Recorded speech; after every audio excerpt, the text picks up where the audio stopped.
টুকরো টুকরো ছোট ছোট স্মৃতি যেগুলো আমাদের মনে দাগ কেটে যায়।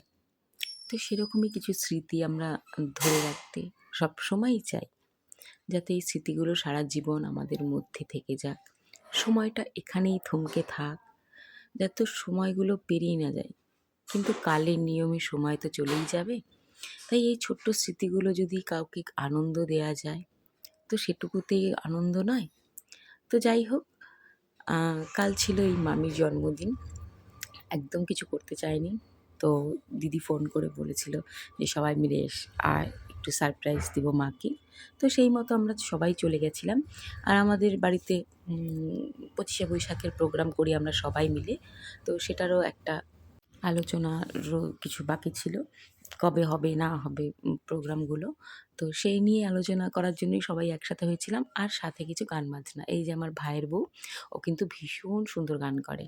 হ্যাঁ? বৌদিও ভালো গান করে। কিন্তু ওকেই বলছিল সবাই একটা গান করতে। কারণ এই প্রোগ্রামটা হলো এত সুন্দর, একটু গান, তারপর আবৃত্তি, এগুলো না হলে হয়? ছোটরা একটু আবৃত্তি বলল, দিদি একটা কবিতা বলল।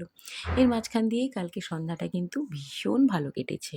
আর ওই যে বলি, আমরা যেখানেই থাকি সেখানেই একটু আনন্দ করে নিই নিজেদের মতন করে। তাতে বাইরের কাউকে আমাদের খুব একটা দরকারও হয় না। তো সবাই মিলেই এই আনন্দটা করেছি। ভালো থেকো টুম্পা মামি।